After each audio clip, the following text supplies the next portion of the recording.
What if the most dangerous thing about America's debt is not how big it is, but how badly most people misunderstand it? As of late March 2026, U.S. federal debt had climbed past $39 trillion. That sounds like proof that something is broken. But here is the first twist. If Washington somehow paid that debt off overnight, it would not feel like a national victory.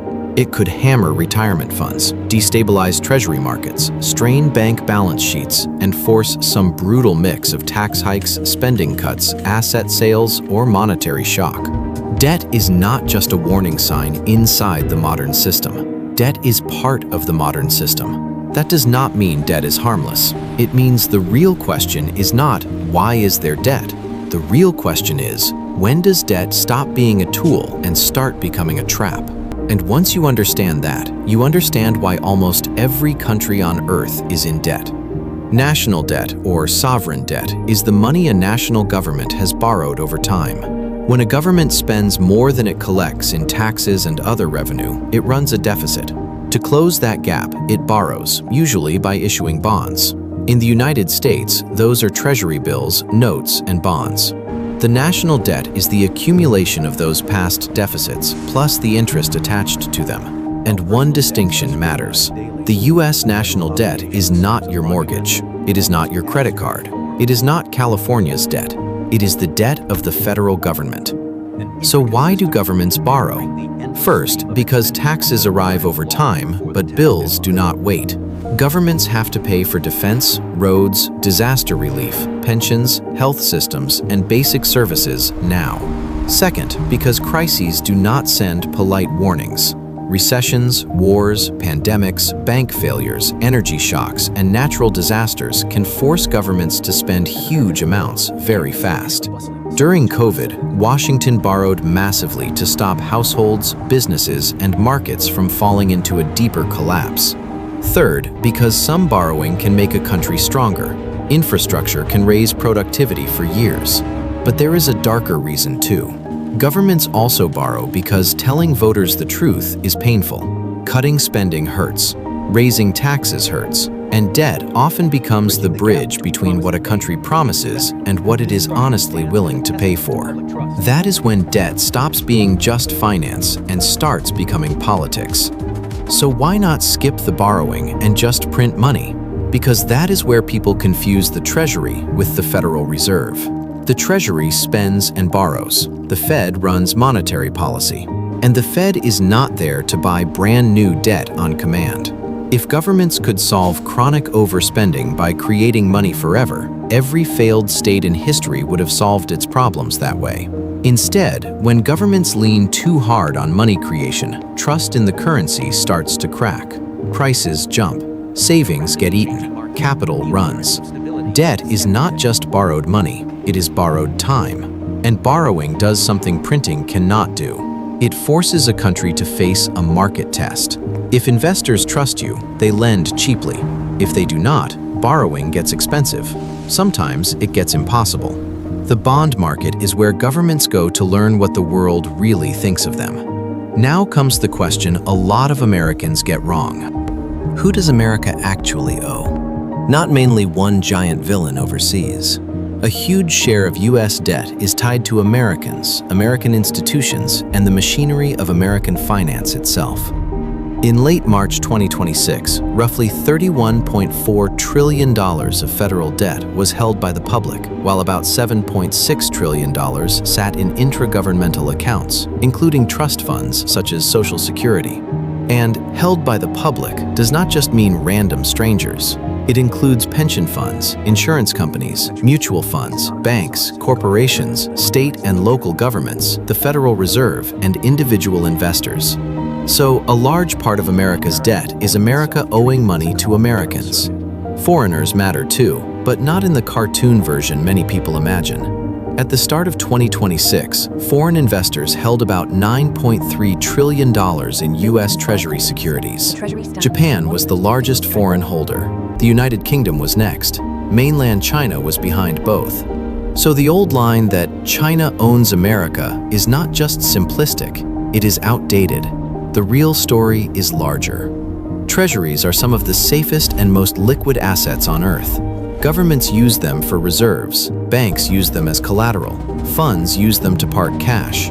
Global markets price risk off them. The US bond market is not just America's borrowing machine, it is part of the plumbing of world finance. America borrows so much because America can, and America can because the world still trusts the structure around that debt. A country does not usually crack the day its debt gets huge. It cracks the day its credibility gets small. That is why debt ceiling fights in Washington matter more than they look. The debt limit does not approve new spending. It allows the government to keep borrowing to pay legal obligations already on the books, including Social Security and Medicare benefits, military salaries, tax refunds, interest on the debt, and other bills Congress has already committed the country to paying.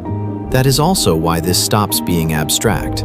As of March 2026, Treasury says maintaining the debt had already cost about $520 billion in fiscal year 2026.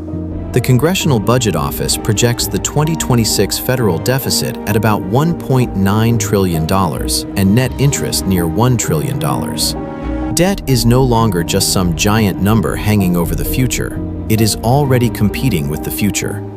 So, if debt is normal, why do some countries carry giant debt loads for decades while others spiral into panic? Because the number alone tells you almost nothing. First, what currency is the debt in? A country that borrows mostly in its own currency has more room to survive than a country that borrows heavily in dollars or euros while collecting taxes in a weaker local currency. Second, who owns the debt? Countries with deep domestic savings and strong local bond markets are usually more stable than countries that depend too heavily on foreign lenders. Third, can the economy still grow? A country with strong productivity, tax capacity, and functioning institutions can carry more debt than a country with weak growth and chronic political dysfunction. And fourth, the most important one, do markets still believe the government, the central bank, and the legal system are credible? Trust is the real asset. That is why Japan can carry government debt above 220% of GDP without the kind of immediate breakdown that would crush a weaker country. It borrows in its own currency, has deep domestic financial capacity, and operates inside a system markets still treat as credible. The United States is not Japan, but it shares one giant advantage. It borrows in dollars, and the dollar still sits at the center of the global system. Now flip the story. Imagine a country that loses market confidence, burns through reserves, borrows too much in foreign currency, and cannot roll over old debt at affordable rates. Suddenly, debt is no longer a spreadsheet problem. It becomes shortages, inflation, unrest, and the terrifying question of whether the state can still import what the country needs to live. Sri Lanka's 2022 default was not just a debt event. It was what happens when financing pressure spills into everyday life. The scariest part of debt is not the number. It is the moment nobody believes the number anymore. So, is national debt bad? Not automatically. Debt can buy time in a crisis. It can fund useful infrastructure. It can stop a recession from becoming something worse. But debt can also hide weakness. It can postpone hard choices. It can cover bad policy. It can create the illusion that a country is stronger or safer than it really is. Debt can build a bridge, rescue a banking system, or hide a lie. The number is the same. The future is not. That is why the better question is not whether debt exists. The better question is what the debt is buying, how expensive it is becoming, and how much trust still stands behind it. Rich countries can survive very high debt for a long time. Weak countries can die from losing trust faster than from literally running out of cash. Could a major country become debt-free? In theory, maybe. In practice, almost never. Government bonds are not just burdens. They are also core infrastructure for modern finance. Pension funds rely on them. Banks hold them. Traders use them as collateral. Other assets get priced against them. In modern economies, sovereign debt is not just a liability. It is part of the floor the system stands on. So the next time you hear that a country is drowning in debt, do not stop at the headline. Ask better questions. Who do they owe? What currency did they borrow in? How fast is interest expense rising? What is that money being used for? Can the debt still be rolled over? And do investors still believe in the future behind it? Because the deepest truth here is not that countries borrow. The deepest truth is that debt is a vote on credibility. America's debt story is not just about a terrifying number on a screen. It is about how long the United States can keep borrowing against a future the world still believes in. Debt is never just money. It is a measure of how much time the future is still willing to lend you.